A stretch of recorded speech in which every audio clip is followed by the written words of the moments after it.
बैल नाही म्हणून स्वतःला जुंपून घेतो।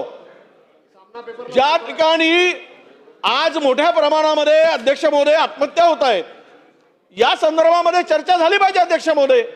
शेतकऱ्याशिवाय दुसरा कुठला प्रश्न महत्त्वाचा असू शकतो या सदनामध्ये?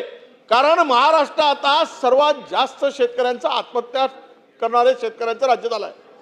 रोज शेतकरी आत्महत्या करतोय अध्यक्ष महोदय। मी स्थगन दिला त्यामध्ये पात्र सुद्धा त्यांना करत नाही, अपात्र करून मदतीपासून वंचित ठेवला जातं अध्यक्ष महोदय। रोज आम्ही शेतकऱ्याला मदत होत नाही आणि शेतकऱ्यांना कर्जमाफी देतो म्हणून सांगून कर्जमाफी दिली जात नाही, परंतु उलट त्या लोणीकरांसारखे माणसं शेतकऱ्याचा अवमान करतात। शेतकऱ्यांना वाटेल त्या पद्धतीने अध्यक्ष महोदय कुठल्या भाषेत आम्हाला बोलता येत नाही त्या शब्दाचा वापर करून नाही त्या पद्धतीने त्याचा अवमान करण्याचं काम झालंय। कृषी मंत्री शेतकऱ्यांना भिकारी म्हणतात अध्यक्ष महोदय। हे राज्य शेतकऱ्यांचं राज्य, कृषीवर प्रधान राज्य, आणि या राज्यामध्ये जर इतक्या मोठ्या प्रमाणामध्ये शेतकऱ्यांच्या आत्महत्या होत असतील तर हे भूषणावं आहे का? शेतकऱ्यांच्या हमी भावाला शेतकऱ्यांचा माल खरेदी होत नाही अध्यक्ष महोदय। 4,500 रुपयांनी सोयाबीन खरेदी केला गेला, 5,500च्या वर कापसाला भाव मिळाला नाही। ज्यावेळेस पीक निघतं त्यावेळेस ते सगळं त्यांचे भाव पाडले जातात। आम्ही 1.5 पट खर्चाच्या हमी भाव देऊ, पण आज जे लावलेला खर्च सुद्धा अध्यक्ष महोदय निघत नाही। म्हणून माझी विनंती आहे अध्यक्ष महोदय, या ठिकाणी जो स्थगन दिलाय हा अत्यंत गंभीर विषय आहे। शेतकरी आत्महत्या प्रचंड मोठ्या प्रमाणात करत आहे। 767 प्रकरण या वर्षामध्ये शेतकऱ्यांच्या आत्महत्यांची आली। 3 महिन्यामध्ये जर या राज्यातील 767 शेतकरी आत्महत्या करत असतील तर राज्य कुणासाठी चाललंय? कुणासाठी राज्य करतायत? हे सरकार कुणासाठी काम करताय अध्यक्ष महोदय? आणि म्हणून माझी विनंती आहे, या प्रकरणापैकी जवळपास 200 प्रकरण या ठिकाणी अपात्र केली, 194 प्रकरणाची चौकशी सुरू आहे। अध्यक्ष महोदय, या सरकारने दिलेल्या पॅकेजचं काय झालं तुम्हाला माहित आहे अध्यक्ष महोदय? आपण सगळे जाणकार आहात।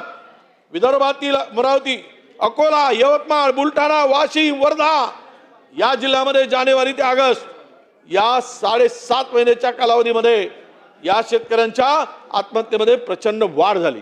कशामुळे वाढ झाली? शेतकऱ्यांना तुम्ही फसवून सत्तेमध्ये आला, शेतकऱ्यांची दिशाभूल केली, त्यांना सांगितलं तुमचा 7/12 कोरा करू, कर्जातून मुक्त करू, आणि त्यामध्ये आता सांगताय सरकारची ओरड आहे की आमच्याकडे पैसे नाही, सरकारची तिजोरी खाली आहे, इन्फ्रास्ट्रक्चर उभं करायसाठी सरकारची तिजोरी आहे, आणि शेतकऱ्यांचं कर्ज माफ करायसाठी सरकारकडे पैसे नाहीत का? शक्ती मार्गाला दणक्यामध्ये 20,000 कोटी रुपये देऊ शकता, मग शेतकऱ्यांना आणि 1 लाख कोटीचा तुम्ही रस्ता बांधू शकता, तर मग शेतकऱ्यांना देण्यासाठी पैसे नाही, शेतकऱ्यांच्या कर्जमुक्तीसाठी पैसे नाहीत। जोपर्यंत या सभागृहामध्ये ही चर्चा आता सुरू करावी अध्यक्ष महोदय, मी सत्तांतरणी दिली, म्हणून आम्हाला विनंती आहे की शेतकऱ्याच्या कर्जमाफी संदर्भात सरकारची भूमिका, समिती जाऊ द्या, काय समितीने पण होणार आहे, आणि अवकाळी पावसाचे पैसे दिले नाहीत, अवैध मामला गारपिटीचे पैसे दिले नाहीत, मागील वर्षीचे पैसे मिळाले शेतकऱ्याला, शेतकरी रोज आत्महत्या करतोय तरी सरकारला लाज वाटत नाही अध्यक्ष महोदय। पुढे जाऊया आता, आणि म्हणून ही चर्चा आम्ही नोटीस दिली, आम्हाला चर्चा होऊ द्या। चला, औचित्याचे मुद्दे। श्री अमोल खताळ। अध्यक्ष महोदय, श्री अमोल खताळ। अध्यक्ष महोदय, अध्यक्ष महोदय, अध्यक्ष महोदय, अध्यक्ष महोदय, मी खालील महत्त्वाच्या विषयावर औचित्याचा मुद्दा उपस्थित करत आहे। त्यांचं जाऊ दे ना, पुढे जाऊया, ते बोलायला उभे राहिले आहेत, ते बोलायला उभे राहिले आहेत। अध्यक्ष महोदय, तुम्हाला मांडायची संधी दिली, आता काय पुढे? अध्यक्ष महोदय, मी खालील मांडायची संधी दिली ना, खालील महत्वाच्या विषयावर औचित्याचा मुद्दा उपस्थित करत आहे. अहिल्यानगर स्थित संगमनेर शहरातील थांबा जरा. बोला, अध्यक्ष भास्करराव महोदय. बोला, भास्करराव बोला. अध्यक्ष महोदय, मला आपल्याला एक विनंती करायची आहे की विरोधी पक्षाचं महत्वाचं आयुध हा 97चा स्थगन प्रस्ताव आहे. अध्यक्ष महोदय, काही स्थगन प्रस्ताव हे आपण आपल्या दालनामध्ये नाकारू शकता. ही काय आपण नवीन प्रथा पाडलेली नाही, पूर्वीपासून आहे, याची मला पूर्णपणे कल्पना आहे. परंतु सर्वसाधारणपणे अध्यक्ष महोदय, आम्ही ज्या वेळेला अशा पद्धतीचे स्थगन प्रस्ताव देतो त्यावेळेला साधारणपणे विधानसभा अधिनियम 97 अन्वये हे प्रस्ताव तुमचे त्या निकषामध्ये कसे बसत नाहीत हे आम्हाला आपण सुनावलं पाहिजे आणि आम्ही कसे बसतात हे आपल्याला किमान आम्ही सांगितलं. त्याकरताच मी तुम्हाला संधी दिलेली, पण त्याच्या व्यतिरिक्त ते सर्व काही बोलले. नाही, मी सांगतो ना, म्हणून मी सांगतो ना अध्यक्ष महोदय की हे 1900 हा जो 97चा प्रस्ताव जो आम्ही दिलेला आहे तो कसा निकषामध्ये बसतो. अध्यक्ष महोदय, आज ज्या एका शेतकरी कुटुंबाचा माझे सन्मान्य सदस्य विजय वडेट्टीवार यांनी उल्लेख केला, अध्यक्ष महोदय, अधिवेशन सुरू आहे. अधिवेशन सुरू आहे. अधिवेशन सुरू असताना लातूर जिल्ह्यातला एक शेतकरी, त्याचा स्वतःला बैल घेण्याची त्याची परिस्थिती नाही, खर्च करण्याची त्याची परिस्थिती नाही, अशा वेळेला ते जोत स्वतःच्या खांद्यावर त्यांनी घेतले. अध्यक्ष महोदय, आपण पाहिलं असेल. आणि त्याची 70 वर्षाची पत्नी डोळ्यामध्ये पाणी आणून एक इज्जतशीर एक महाराष्ट्राची खऱ्या अर्थानं जी इब्रत असलेली डोक्यावर पदर घेऊन ते जोत दादा हाकते, जरा बघा ते जोत हाकते. म्हणजे नवरा बैलाच्या जागी ते जुंपला गेलाय.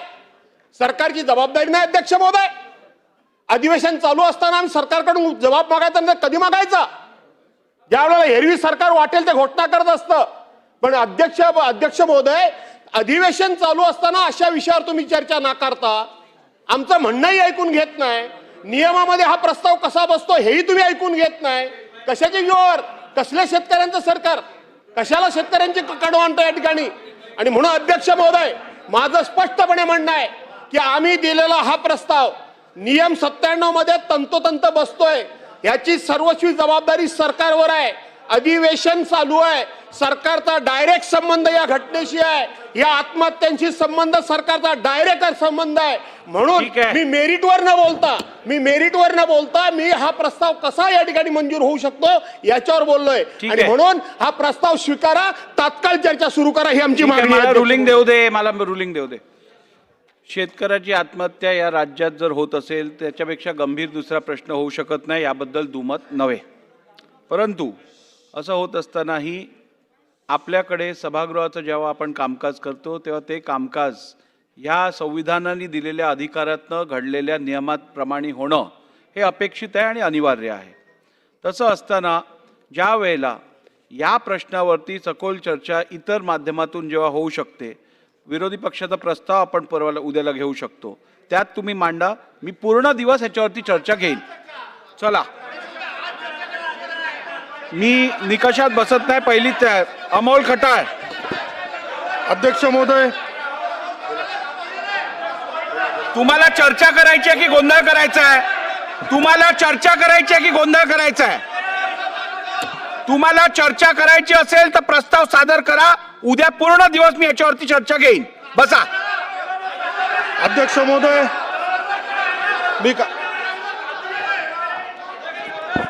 मी खालील महत्वाच्या विषयावर औचित्याचा मुद्दा उपस्थित करत आहे. काल अहिल्यानगर स्थित संगमनेर शहरातील अवैध कत्तलखाना संदर्भात 1 जुलै 2025 रोजी तारांकित प्रश्न क्रमांक 7461 संदर्भात खोटी व दिशाभूल करणारी माहिती संगमनेर शहर पोलीस तसेच उपविभागीय पोलीस अधिकारी यांच्याकडून देण्यात आली आहे. कालच्या प्रश्नामध्ये मी विचारलं होतं शहरात गौमांस विक्री होत असल्याबाबत, तर त्याबाबत जे स्थानिक पोलिसांकडून उत्तर आलं आहे त्यामध्ये त्यांनी सांगितलं होतं का MPD अंतर्गत एकावर कारवाई करण्यात आली, परंतु अशी कुठल्याही प्रकारची कारवाई झालेली नसताना सुद्धा शासनाची, मुख्यमंत्री साहेबांची, गृहमंत्र्यांची दिशाभूल करणारी माहिती स्थानिक पोलिसांकडून देण्यात आली आहे. त्यामुळे अशी दिशाभूल माहिती ज्यांनी दिली त्या पोलीस अधिकाऱ्यांवरती कारवाई करणे अपेक्षित आहे. संगमनेरमध्ये मोठ्या प्रमाणात कत्तलखाने सुरू असून त्यामध्ये थातूरमातूर कारवाया करून प्रत्येक वेळेस पोलीस प्रशासन कत्तलखान्यांना पाठीशी घालण्याचा प्रकार करत असतं। संगमनेर शहरामध्ये विविध प्रकारे अवैध गुटखा असेल, मादक पदार्थ असेल, नशेची गोळी असेल, आपू गांजा जवळपास सर्व महाविद्यालय शाळेच्या टपऱ्यांच्या आसपास तिथं विक्री होताना दिसत आहे। मटका सुद्धा ऑनलाईनकडे सुरू असल्यामुळं बेरोजगार तरुणांच्या तिथं मोठ्या संख्येने रांगा दिसत असतात। मोठ्या प्रमाणात गावठी दारू निर्मिती सुद्धा तिथे होत असते। त्यामुळं मला या माध्यमातून अध्यक्ष महोदय शंका आहे का तरुण पिढी नासवण्याचं एक षडयंत्र आहे। तरी माझी आपल्याला या माध्यमातून विनंती आहे का ज्या पोलीस अधिकाऱ्यांनी चुकीची माहिती दिली आहे त्यांच्यावरती कठोर कारवाई करून त्यांचं निलंबन करावं। चला दादा। अध्यक्ष महोदय, सोमवारपासून अधिवेशन चाललेलं पहिला दिवस गेला, कालचा दुसरा दिवस गेला, परंतु आता आपण बघितलं ठीक आहे, स्थगन प्रस्ताव मांडायचा अधिकार विरोधी पक्षाला आहे, त्याबद्दल दुमत असायचं काही कारण नाही। परंतु जाणीवपूर्वक सरकार शेतकऱ्यांच्या बाजूचे निर्णय घेत आहे, शेतकऱ्यांना मदत करत आहे, अडीअडचणी येत आहे त्याच्यातनं मार्ग काढत आहे। असं असताना आपण व्यवस्थितपणे सांगितलं की उद्या गुरुवारचा दिवस आहे, विरोधी पक्षाचा प्रस्ताव ते देऊ शकतात, दिवसभर चर्चा करण्याची आमची तयारी आहे। आम्ही पहिल्यांदाच मुख्यमंत्र्यांनी आणि दोन्ही उपमुख्यमंत्र्यांनी प्रेसमध्ये संपूर्ण राज्याला सांगितलं की आम्हाला कुठंही चर्चेत पळवाट काढायची नाही, चर्चा करायची आहे। अतिशय व्यवस्थितपणे प्रत्येकाची उत्तरं आमच्याकडे आहे, परंतु विरोधकांना जाणीवपूर्वक राजकारण करायचं आहे आणि शेतकऱ्यांचं नाव घेऊन ह्या राजकारण करण्याचा दुर्दैवी प्रयत्न करतात। आम्ही देखील शेतकरी आहे, आम्हालाही शेतकऱ्यांच्या प्रश्नाची कणव आहे, जाणीव आहे। काही गोष्टी एखाद दुसऱ्याच्याकडनं वेगळ्या प्रकारचं वक्तव्य झालं असेल त्याचं समर्थन कुणीच करणार नाही। शेतकरी हा लाखाचा पोशिंदा आहे, बळीराजा आहे, त्याच्याबद्दल सरकारचं दुमत असण्याचं अध्यक्ष महोदय काही कारण नाही। परंतु आपण बघताय आमची तयारी, आज पण चर्चा करायची तयारी, उद्या पण चर्चा करायची तयारी आहे।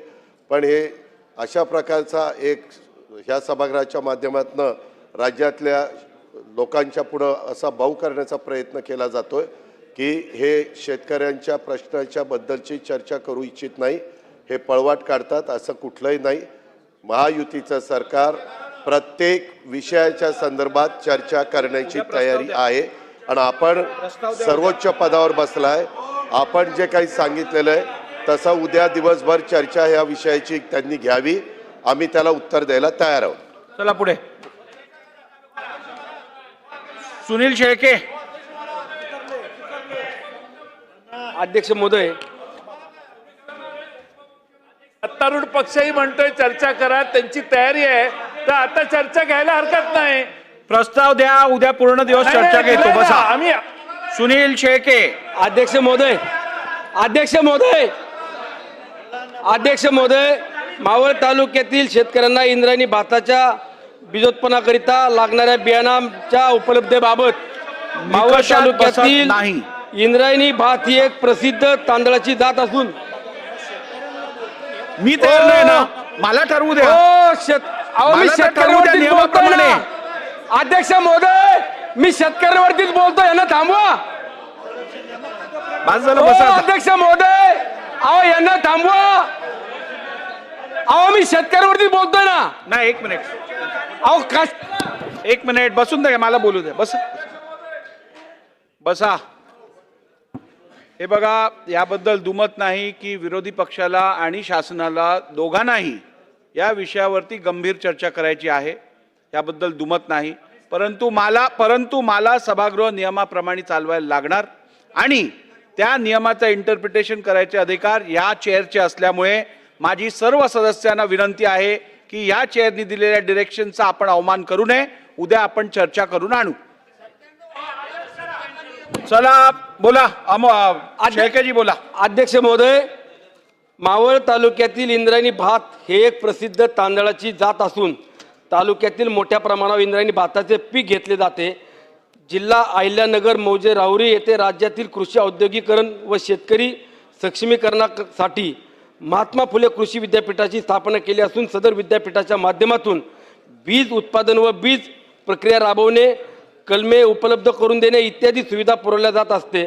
मावळ तालुक्यातील भाताची गुणवत्ता व उत्पादकता वाढण्याकरिता मावळ कृषी संस्थेकडून शेतकरी वर्गाकडून महात्मा कृषी विद्यापीठाकडून उत्तम प्रतीच्या बियाणांची बीजोत्पादनाकरिता वारंवार मागणी होत असते, परंतु कृषी विद्यापीठाकडून या मागणीबाबत दुर्लक्ष होत आहे. राज्यातील शेतकऱ्यांना उपेक्षित ठेवून राज्याबाहेर सदर बियांची विक्री केली जाते आणि ही बाब मी राज्य सरकारला निदर्शनास आणू देऊ इच्छितो. याबाबत राज्य सरकारने योग्य ती कारवाई करावी. चला, प्रकाश सोळंके साहेब. अध्यक्ष महोदय, खालील सार्वजनिक महत्त्वाच्या निकडीच्या बाबीवर मी औचित्याचा मुद्दा उपस्थित करीत आहे. महाराष्ट्रात विशेषतः मराठवाड्यात महाराष्ट्र शेत जमीन धारणेची कमाल मर्यादा अधिनियम 1961 अन्वये अतिरिक्त जमिनी म्हणून घोषित केलेल्या जमिनीपैकी उक्त अधिनियमातील कलम 27 अन्वये माजी सैनिक, भूमिहीन व इतर लोकांना वर्ग 2 जमिनीचे वाटप शासनाने करणे, वाटप केलेल्या जमिनी भोगवटादार 2 वरून भोगवटादार 1 करण्याबाबत महाराष्ट्र शेत जमीन धारणेची कमाल मर्यादा सुधारणा अधिनियम 2023 अन्वये कलम 29 अंतर्भूत करणे, 29 अन्वये अंतर्भूत केलेल्या वर्ग 2 भोगवटादार जमिनीचे वर्ग 1 भोगवटादारमध्ये रूपांतर करण्यासाठी अधिमूल्य व कार्यपद्धती व इतर अटी शर्ती नियम तयार करण्याच्या अनुषंगानं शिफारस करण्यासाठी निवृत्त विभागीय आयुक्त यांच्या अध्यक्षतेखाली समिती निर्माण करण्याचा दिनांक 16 मार्च 2024 रोजीच्या शासन निर्णयान्वये निर्णय घेणे, गठीत केलेल्या समितीने आपल्या शिफारशी अहवाल सादर करणे, परंतु शासनाने अद्यापपर्यंत प्राप्त झालेला अहवाल स्वीकारून मार्गदर्शक सूचना निर्गमित न करणे, त्यामुळे राज्यातील विशेषतः मराठवाड्यातील हजारो माजी सैनिक, भूमिहीन व इतर नागरिक व मयतांचे वारस यामध्ये शासनविरोधी असंतोष निर्माण होणे, याबाबत शासनाने करायची कारवाई व करायची उपाययोजना. डॉक्टर विश्वजित कदम. ओ कदम साहेब, नंतर देतो, कागद शोधा पहिली. अध्यक्ष महोदय, आता आदित्यजी शेजारी बसले होते. अध्यक्ष महोदय, माझ्या मतदारसंघातील पलूस शहरामध्ये एक अजित यादव या नावाचा तरुण मुलगा 16 वर्षाचा हा भविष्यातील नीट आणि इतर परीक्षांना बसण्याकरता हा इचलकरंजी येथील श्रद्धा अकॅडमी इथे शिक्षण घेत होता. अध्यक्ष महोदय, शिक्षण घेत असताना ह्या महाराष्ट्रामध्ये जे 12वी नंतरचे विद्यार्थी वेगवेगळ्या प्रोफेशनल कोर्सेसमध्ये ॲडमिशन घेऊ इच्छितात, त्यांनी 12वी नंतर अनेक ठिकाणी अकॅडमीजमध्ये आणि वेगवेगळ्या क्लासेसमध्ये ॲडमिशन घेतलेले. त्या ॲडमिशनची त्या क्लासेसची सुद्धा भरमसाठ फी असते, परंतु तिथं ज्या पद्धतीने त्या मुलांना ठेवलं जातं, ज्या पद्धतीने तिथली परिस्थिती असते आणि जिथं एक दडपण त्यांच्यावर निर्माण केलं जातं, मग ते पालकांवरही असतं की आठवडा 20-20 दिवस त्या पालकांशी ते फोनवर बोलू शकत नाही. आणि ज्या पद्धतीने अध्यक्ष महोदय तिथली व्यवस्था असते, त्याच्यामुळे त्या मुलांवर एक दडपण येतं. अध्यक्ष महोदय, अजित यादव हा 16 वर्षाचा मुलगा, त्याचं दुर्दैवाने त्या अकॅडमीमध्ये राहत असताना मृत्यू झाला. आणि अध्यक्ष महोदय, मृत्यूची कारणं नेमकं काय ही लोकांना लक्षात येत नाही. ते पोलिसांचं म्हणणं असं ते सांगतात की सुसाईडची केस आहे, पण ते संपूर्ण जे काय ते घटना आहे ती अत्यंत संशयास्पद आहे. आणि त्याचे आई वडील प्रचंड या प्रसंगात म्हणजे हादरून गेलेले, त्यांचं कुटुंब उद्ध्वस्त झालेलं. अध्यक्ष महोदय, 16 वर्षाचा मुलगा आणि त्या श्रद्धा अकॅडमीमध्ये अशा अनेक काही घटना घडलेल्या आहेत मुलांच्या, असंही या ठिकाणी तिथं त्या शहरामध्ये चर्चा आहे. म्हणून अध्यक्ष महोदय, माझी आपल्याला नम्र विनंती आहे की तिथे पोलिसांनी या संपूर्ण प्रसंगाची, घटनेची ही सखोल चौकशी केली पाहिजे. त्या पालकांनी पोलिसांची या ठिकाणी जेव्हा दाद मागितली तेव्हा उडवाउडीची उत्तरं देऊन तिथल्या स्थानिक लोकांनी या ठिकाणी त्या पालकांना अजूनही पुरेपूर माहिती दिलेली नाही. आणि म्हणून अध्यक्ष महोदय, या अजित यादव जो माझ्या पलूस शहरातला एक तरुण मुलगा 16 वर्षाचा, जो त्या कुटुंबाचं भविष्य होतं, ते त्या कुटुंबात पुढे शिक्षण घेण्यासाठी एका अकॅडमीमध्ये गेलेला होता, ते कुटुंब उद्ध्वस्त झालेलं आहे. त्या आई वडिलांवर सुद्धा मोठा घात झालेला आहे. आणि म्हणून कुठेतरी त्या मुलाला आणि त्यांच्या कुटुंबाला जी काय घटना घडली त्यातनं न्याय मिळाला पाहिजे. शेवटी गेलेला जीव हा परत येऊ शकत नाही, परंतु पुन्हा अशा घटना घडण्याचा कुठेही ह्या प्रसंग होता कामा नये अशा प्रकारचं या ठिकाणी चौकशीचे सखोल चौकशीचे आदेश या ठिकाणी शासनाने दिले पाहिजे.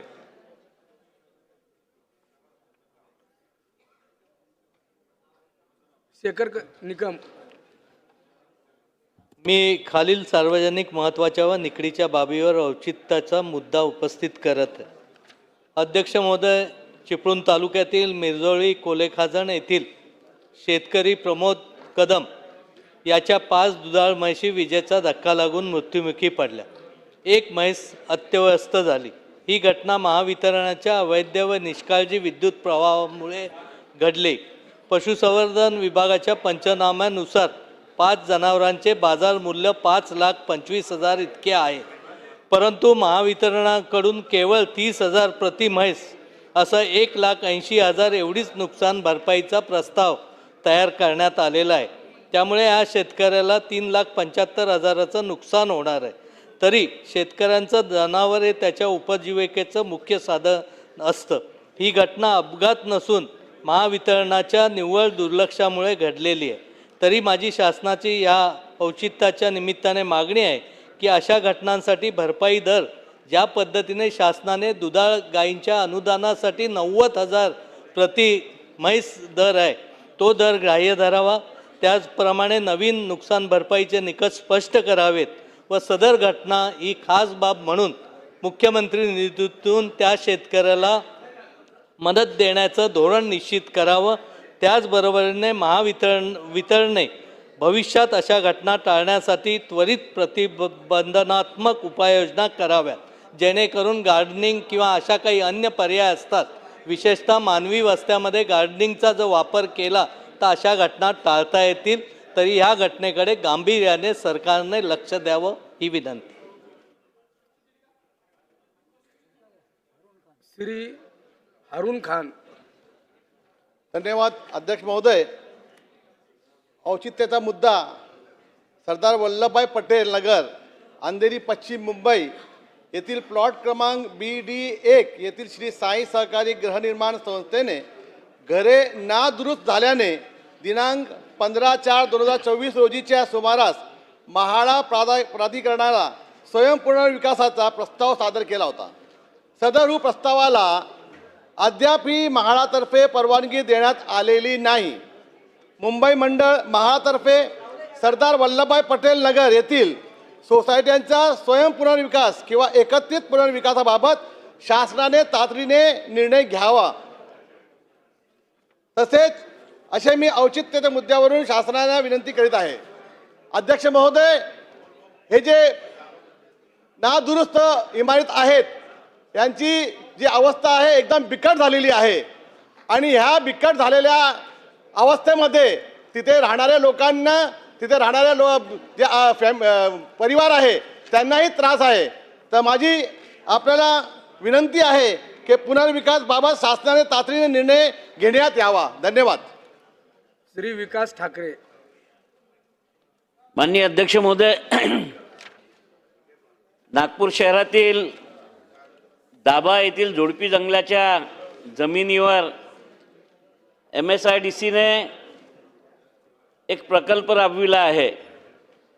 ही जागा कृषी वन, शिक्षण व संशोधन, सार्वजनिक सुविधासाठी आरक्षित हा भूखंड आहे. परंतु यावर कुठलीही 37ची कारवाई न करता MSIDCचे MD श्री ब्रिजेश दीक्षित यांनी टेंडर काढलं, काम सुरू केलं. त्या इमारतीचा नकाशासुद्धा मंजूर नाही आहे. तर कुठलंही काम राज्य शासनाचं करत असताना मला वाटतं की रिझर्वेशन ज्या जागेवर असतील ते रिझर्वेशनचं डिलिटेशन झाल्यानंतर, नकाशा मंजूर झाल्यानंतर टेंडर काढल्या जाते. परंतु आमच्या या महाराष्ट्र सरकारचे MSIDCचे MD ब्रिजेश दीक्षित हे रेल्वेमधनं इथे आले आहे. पहिले हे मेट्रोचे महासंचालक होते, तिथेही यांनी बेकायदेशीर कामं केली आणि आता हा राज्य शासनाचा करोडो रुपयाचा निधी या जागेवर कुठलीही मंजुरी नसताना यांची खर्च करणं चालू झालं आहे. टेंडर उघडलं, काम चालू झालं, परंतु कुठलाही नकाशा मंजूर नाही. रिझर्वेशन्स कॅन्सल झालेले नाही, तरी मला वाटतं या संपूर्ण प्रकरणाची आणि MSIDCने ज्या ज्या पद्धतीने हे कामं असे केले असतील त्या सर्व प्रकरणाची चौकशी करावी आणि ब्रिजेश दीक्षित यांच्या मान्यतेने जे काम झालं असेल त्या सर्व प्रकरणाची चौकशी शासनानं करावी अशी औचित्याच्या मुद्द्याद्वारे मी मागणी करत आहे. श्री शंकर मांडेकर. अध्यक्ष महोदय, माझ्या मुळशी, भोर आणि वेल्हे या भागात अनेक शिवकालीन गडकिल्ले आहेत, परंतु आपण आता परिस्थिती पाहिली तर त्या ठिकाणी जाण्यासाठी रस्ते सुद्धा नाहीत. परवा दिवशीच राजगड किल्ल्यावर जाणारे जे पर्यटक आहेत यांना गेले 8 दिवस झाले बंदी केलेली आहे, कारण की त्या ठिकाणी कुठल्याही सुविधा नाही आहेत. आणि त्या भागाचा विकास करायचा असेल तर खऱ्या अर्थाने हे रस्ते, या गड किल्ल्यांकडे जाणारे रस्ते असेल किंवा मुख्य रस्त्यांना जोडणारे रस्ते आहेत ते दुरुस्त झाले पाहिजे किंवा चांगल्या धर्तीचे झाले पाहिजे. राजगड या ठिकाणी 2-3 रस्त्याची कामं चालू आहेत, परंतु आपण पाहताय त्यांची मुदत संपून गेलेली आहे, परंतु त्या ठिकाणी ते काय क्वालिटीचे रस्ते मिळत नाही. आत्ताही त्या ठिकाणी रस्त्यावर संपूर्ण चिखल आहे. पाऊस पडत असल्यानं अनेक गाड्या त्या ठिकाणी घसरून पडतात आणि रोज आम्हाला व्हॉट्सअपवर लोक फोटो पाठवतात हे रस्त्याची काय परिस्थिती आहे. तशीच परिस्थिती आमच्या चांदणी चौक ते महाड या रस्त्याची आहे. खरं तर हा रस्ता झाला, त्याची मुदत संपली, त्यांनी हँडओव्हर केला, परंतु हे जे ठेकेदार आहेत हे ठेकेदार काम अर्धवट ठेवतात आणि नंतर त्यांना ब्लॅकलिस्टमध्ये टाकलं जातं आणि परत दुसऱ्या वेळेस हेच ठेकेदार नवीन कंपनी स्थापन करून नवीन कामं घेतात. माझे अध्यक्ष महोदय, तुम्हाला विनंती आहे, अशा ठेकेदारांच्यावर कारवाई झाली पाहिजे आणि अशांना परत कुठल्याही यांच्या नातेवाईकांना काम देता कामा नये असं आपण या ठिकाणी माझी तुम्हाला विनंती आहे. त्याचप्रमाणे मुळशी तालुक्यातील हिंजवडी IT पार्क आहे. आपण पाहतोय अनेक दिवस रोज व्हॉट्सअपवर ना कशावर या ठिकाणी येतंय की या ठिकाणी पाणी तुंबलंय आणि पाणी तुंबल्यानंतर हे गटरमय झालेलं किंवा जलमय IT पार्क म्हणून या ठिकाणी त्याचा उल्लेख होतोय, परंतु ह्याला कारणं काय आहेत ह्याचा खऱ्या अर्थानं आपण शोध घेतला पाहिजे. आम्ही मागच्या काळात मिटिंग घेतली आणि मिटिंगमध्ये असं आढळलं की अनेक ओढे नाले आहेत ते अनेक उद्योग व्यावसायिकांनी बुजवलेले आहेत, त्यामुळे पाण्याचा निचरा होत नाही. मेट्रोचं काम चालू आहे, त्या ठिकाणी मेट्रोचं काम चालू असल्यामुळं अनेक हेवी वाहनं त्या ठिकाणी येतात, जड वाहतूक या ठिकाणी होती आणि ते रस्ते खराब झालेले आहेत. त्या ठिकाणी चालण्यायोग्य सुद्धा रस्ते राहिलेले नाहीत. तेव्हा माझी विनंती आहे, संबंधित प्रशासनाला आपण PMID असन, PWD असन किंवा MSRD असन यांना सांगून त्या ठिकाणी ते रस्ते दुरुस्त केले पाहिजे. आणि भोर, राजगड हे जे तालुके आहेत हे पर्यटनदृष्ट्या अतिशय महत्त्वाचे आहेत आणि त्या भागाचा विकास करायचा असेल तर ह्या तालुक्यांना पर्यटन म्हणून घोषित केलं पाहिजे. आणि हे करण्यासाठी आपण या ठिकाणी माझी तुम्हाला विनंती आहे की आपण PMID, PWD असन, जिल्हा परिषद असन, या सर्व पर्यटन विभाग असन, सांस्कृतिक विभाग असन यांना एकत्र घेऊन एक विकास आराखडा तयार करून या भागाचा विकास करण्यासाठी आपण प्रोत्साहन द्यावं यासाठी विनंती करतो. धन्यवाद. श्री अभिमन्यू पवार. धन्यवाद अध्यक्ष महोदय. अध्यक्ष महोदय, औचित्याच्या मुद्द्याद्वारे अत्यंत महत्त्वाचा विषय मी मांडतोय. राज्यातील गावापासून दूरच्या अंतरावर असलेल्या वस्ती, पाडे, तांडे, वाड्यावरील मुलांना प्राथमिक शिक्षण वस्तीवरच उपलब्ध व्हावे यासाठी राज्यातील जवळपास 2500 वस्तीशाळा राज्य शासनाने 2001 पासून चालू केल्या. सदरील वस्तीशाळेवर ग्रामपंचायतीच्या शिफारशीनुसार गावातील शिक्षक शिक्षिकांची नियुक्ती शिक्षण विभागाने केली आहे.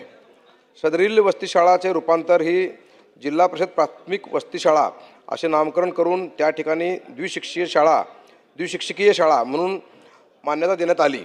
सदरील शाळेचे इमारतीचे बांधकामसुद्धा जिल्हा परिषदेच्या माध्यमातून झाले.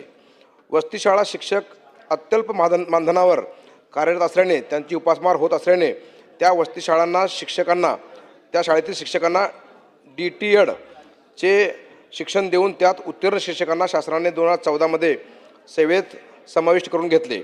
त्यात अनेक शिक्षक हे आता सेवानिवृत्त पण झाले आहेत. सदरील वस्तीशाळा शिक्षक यांनी अत्यल्प मानधनावर 2001 पासून 2014 शिक्षण देण्याचे काम निरंतर केले आहे. सदरील कालावधीतील सेवा ग्राह्य धरून जुनी पेन्शन योजना व चट्टोपाध्याय वेतन श्रेणी लागू करण्याबाबत या शिक्षकांची गेल्या अनेक वर्षापासूनची सातत्याने मागणी होत आहे. सदरील शिक्षकांची 2005 पूर्वीची नियुक्ती असल्याने सदरील शिक्षकांना जुनी पेन्शन योजना लागू करण्याबाबत शासनाने सहानुभूतीपूर्वक विचार करावा ही आमची विनंती आहे. बाबासाहेब देशमुख. अध्यक्ष महाराज, आपण हे वर्ष पुण्यश्लोक अहिल्यादेवी होळकर यांची 300वी जयंती म्हणून साजरं करत असताना या महाराष्ट्रातील पुण्यश्लोक अहिल्यादेवी होळकर घरकुल योजनेअंतर्गत भटक्या जमाती क प्रवर्गातील समाज बांधवांना घरकुल जे लाभार्थी आहेत त्यांना सरकारने अजून मान्यता दिलेली नाही. असंख्य लाभार्थी या योजनेतून लाभ घेऊ शकत नाहीत. माझ्या जिल्ह्यामध्ये सांगोला तालुका आणि माळशिरस तालुक्यामध्ये जवळजवळ 950 लाभार्थी यापासून अजून या योजनेच्या लाभापासून दूर आहेत. तर शासनाने लवकरात लवकर निधी उपलब्ध करून या लाभार्थ्यांना लाभ द्यावा ही आपल्या माध्यमातून औचित्याच्या मुद्द्याद्वारे मागणी करत आहे. धन्यवाद. भीमराव तापकीर. अध्यक्ष महोदय, मी औचित्याच्या मुद्द्याद्वारे मी माझ्या मतदारसंघामधील पुणे महानगरपालिका व पुणे महानगर प्रदेश विकास प्राधिकरण हद्दीत गेल्या काही वर्षात मोठ्या प्रमाणामध्ये अनधिकृत बांधकामे करण्यात आलेली आहे. ही घरबांधणी प्रकरण निर्माण झाले असून ही घरे मुख्यतः कायदेशीर करण्यासाठी गुंठेवारी कायदा हा अंमलात आणलेला होता आणि गुंठेवारी कायद्यानुसार ही घरं खरं तर नियमित झाली पाहिजे. परंतु गुंठेवारी कायदा हा 2001 साली अंमलात आल्याच्या नंतर त्याच्यामध्ये दरवेळेस मुदतवाढ देण्यात आली, परंतु त्याच्यामध्ये असणारा बदल हवासा बदल करणं अपेक्षित होता. तो बदल न केल्यामुळे त्या ठिकाणी नागरिकांना गुंठेवारी करण्यासाठी मोठ्या प्रमाणामध्ये प्रतिसाद मिळाला नसल्यामुळे आजही नागरिकांची घरं त्या ठिकाणी अपात्र म्हणून त्या ठिकाणी अनधिकृत म्हणून त्या ठिकाणी समजले. मी या ठिकाणी आपल्या माध्यमातून या ठिकाणी शासनाला विनंती करतो की आपण या ठिकाणी मालकी हक्काशी संबंधित असलेले दस्तऐवज, मोजणी नकाशे, ड्रेनेज आणि पाणीपुरवठा योजनेच्या दस्तऐवज सादर करण्याची आज नागरिकांच्या अवाक्याबाहेर आहे. तसंच अर्ज प्रक्रिया अत्यंत गुंतागुंतीची, वेळ खाऊपणाची असल्यामुळे त्या ठिकाणी नागरिक त्या ठिकाणी गोंधळून जात आहे. रेड झोनमधलं बांधकाम असेल, बफर झोन, हिलटॉप हिलस्लोप झोनमधलं बांधकाम, शेती व वनीकरण झोनमधील असणारं बांधकाम, आराखड्यातील आरक्षित क्षेत्रामधील केलेलं बांधकाम हे या ठिकाणी कोणतेही सवलत न देता सरसकट या ठिकाणी अपात्र करण्यात येत आहे. मी आपल्या माध्यमातून या ठिकाणी या झोनमधील अपात्र बांधकामासाठी समाजयोजक पर्याय सवलत किंवा पुनर्वसन योजना निश्चित करण्यात यावीत. त्याचप्रमाणे सदर धोरण व अटीचे पुनर्वलोकन करण्यासाठी उच्चस्तरीय व तज्ज्ञ समितीची स्थापना करण्यात यावी. अर्ज प्रक्रिया सुलभ करण्यात यावी. 2003 व 2004 या काळामध्ये पुणे महानगरपालिकेमध्ये जी गावं समाविष्ट करण्यात आली होती त्यावेळेस जो गुंठेवारीने त्या ठिकाणी घरं नियमित करण्यात आलेली होती त्यावेळेसच्या असणाऱ्या अटी जर आपण या ठिकाणी नवीन येणाऱ्या गुंठेवारीमध्ये जर पद्धतीने जर गुंठेवारी केली तर मला वाटतं मोठ्या प्रमाणामध्ये त्या ठिकाणी नागरिकांचा प्रतिसाद राहील.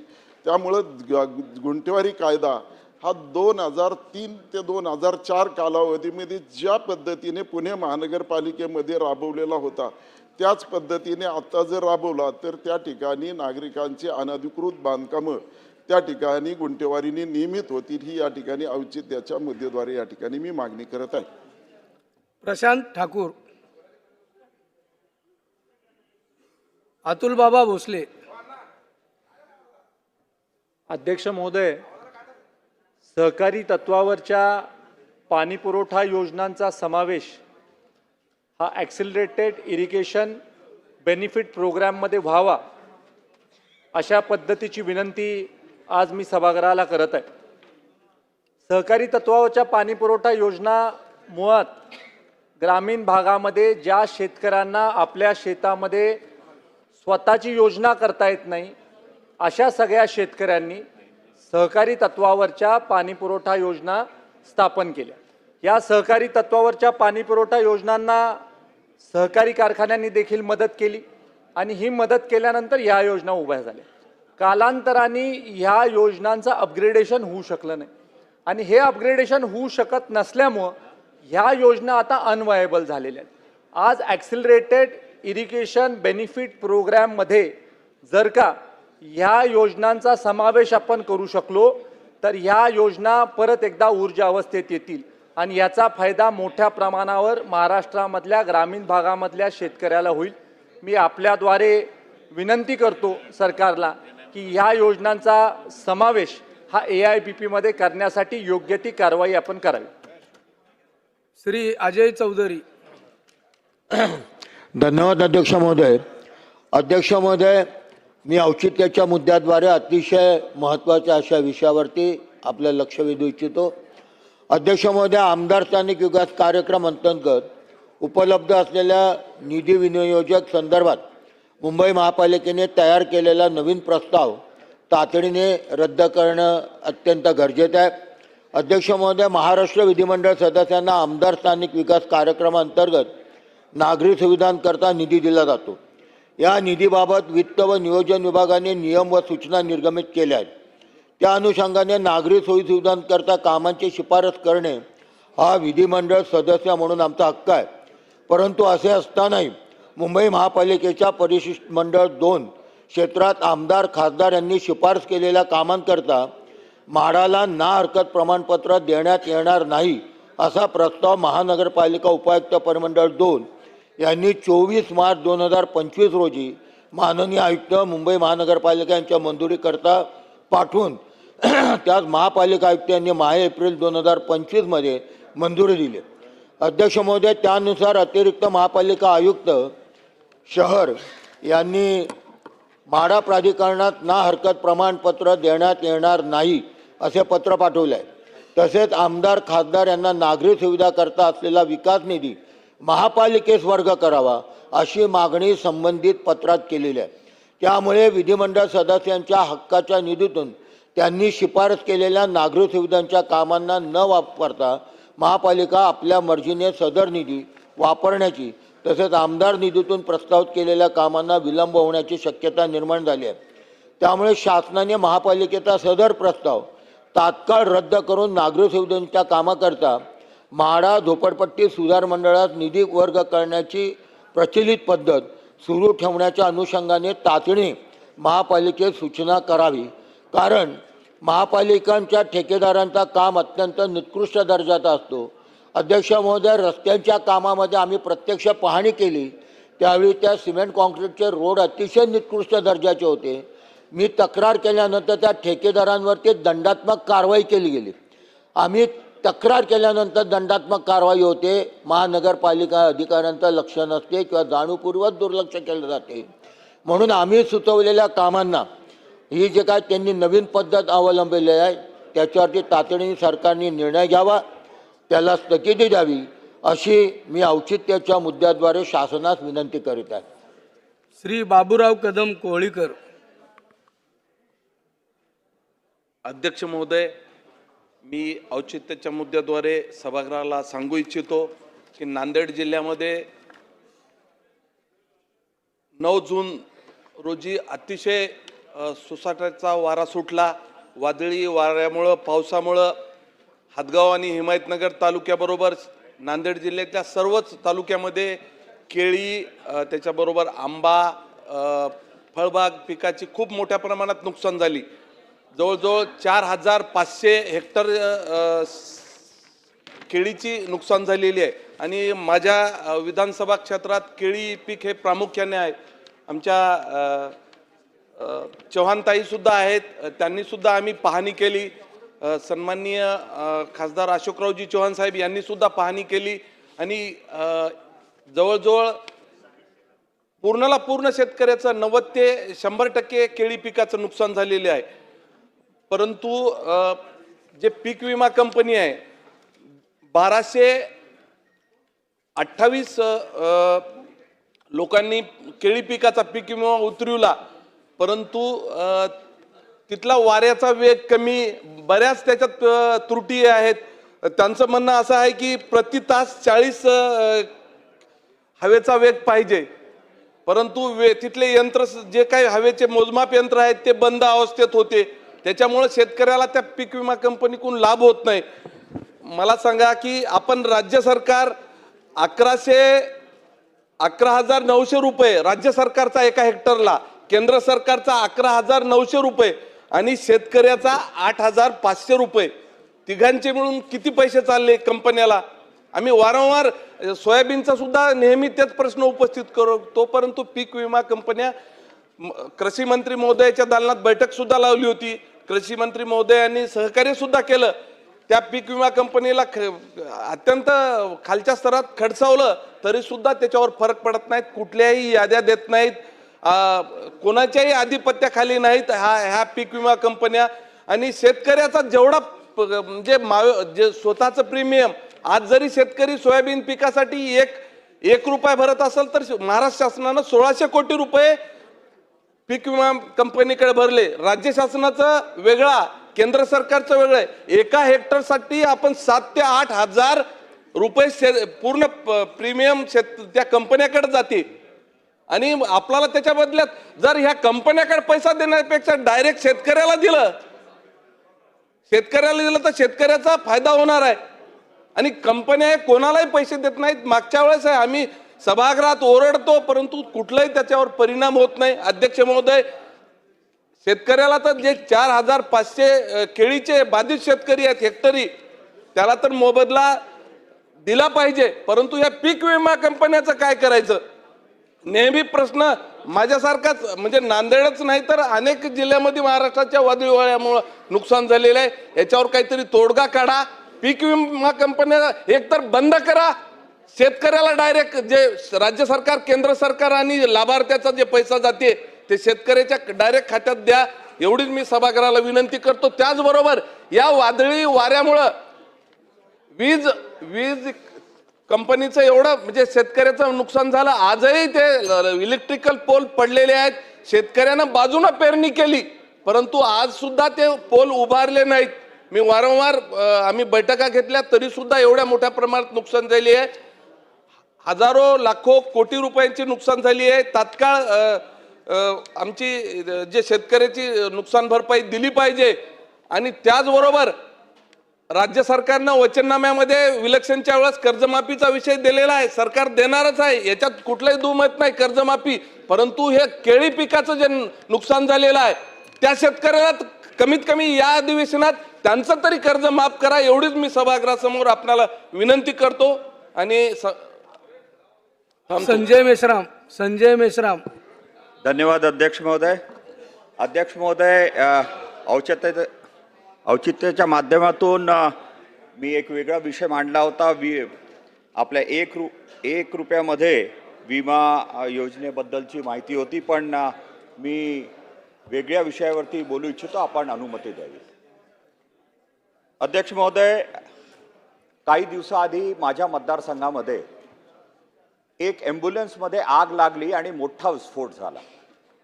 आणि तो स्फोट असा होता की त्या ॲम्ब्युलन्स पूर्णपणे नष्ट झाली आणि त्यांचे खरपच्चे जे आहेत ते अर्ध्या किलोमीटरपर्यंत गेले.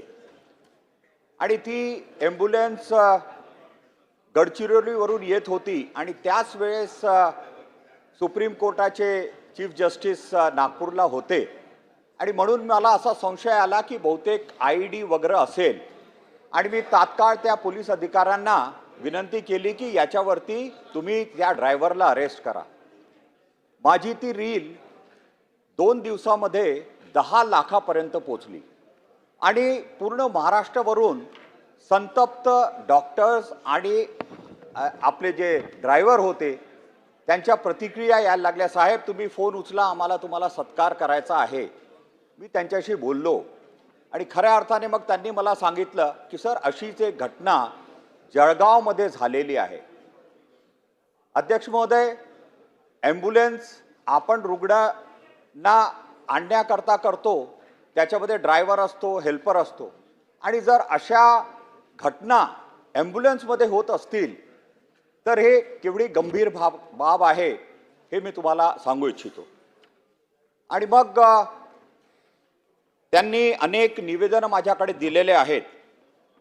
राज्यातील 108 रुग्णवाहिका चालकांच्या काही मागण्या शासनाकडे प्रलंबित आहेत. ते अत्यल्प वेतनावर काम करीत आहेत आणि त्यांची वेतनवाढ होणे आवश्यक आहे. तसेच काही रुग्णवाहिकांना आग लागून रुग्ण व वाहन चालकांच्या जीवाला धोका होईल अशा घटना पुन्हा पुन्हा घडत आहेत. त्यामुळे ही जी योजना आहे अध्यक्ष महोदय, ही 2014 मध्ये सुरू झाली आणि आता 10 वर्ष झालेले आहे. कोणताही मेंटेनन्स तिथं झालेला आहे किंवा सेफ्टी ऑडिट झालेला नाही आहे. आणि म्हणून माझी विनंती आहे की या आपले जे चालक आहेत त्यांचं आंदोलन 1 तारखेपासून त्यांनी काम बंद करून आंदोलन सुरू केलेलं आहे.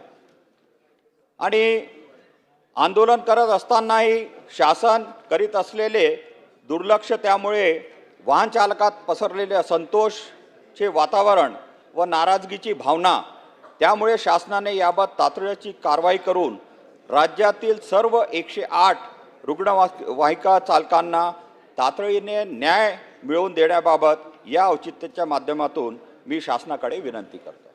धन्यवाद. श्री राहुल कुल. अध्यक्ष महोदय, तंत्रज्ञानाचा झपाट्याने होत असणाऱ्या प्रगतीमुळे आपल्या दैनंदिन जीवनामध्ये इंटरनेट आणि डिजिटल माध्यमांचा वापर वाढलेला आहे. परंतु या प्रगतीमुळे सायबर गुन्ह्यांचे प्रमाणही खूप मोठ्या प्रमाणावर वाढले आहे. यामध्ये इंटरनेट किंवा डिजिटल साधनांचा वापर करून केले जाणारे गैरकृत्य म्हणजेच डेटा चोरी, हॅकिंग, आर्थिक फसवणूक, cyber stalking, fake email, social मीडियाद्वारे फसवणूक, मॉर्फिंग, डिफॉर्मेशन अशा अनेक प्रकारचे गुन्ह्यांचा समावेश आहे. 2024 मध्ये राज्यभरामध्ये जवळपास 8,947 सायबर गुन्ह्यांची नोंद झाली आहे. गुन्ह्यामध्ये जवळपास 6,707 कोटी रुपयाचे आर्थिक नुकसान झाले, तर मुंबईमध्ये 4,849 कोटी रुपयांच्या तक्रारी दाखल झालेल्या आहेत. नागरिकांना बनावट पोलीस ATS अधिकारी बनवून फोन करून हेरगिरीच्या आरोपाखाली खंडणी मागण्याचे प्रमाणही खूप मोठ्या प्रमाणावर वाढलेले आहे. यात AIचा वापर करून नागरिकांना घाबरवले जाते आणि यामध्ये नागरिकांचे मोठ्या प्रमाणावर आर्थिक नुकसान, मानसिक त्रास होतो आणि यामधून विशेषतः महिलांच्यावर व लहान मुलांच्यावर खूप मोठ्या प्रमाणावर धोका निर्माण झालेला आहे. यामध्ये फक्त एका राज्याचा नव्हे तर संपूर्ण देशाच्या सुरक्षेला आणि अर्थव्यवस्थेला गंभीर आव्हान दिले जात आहे.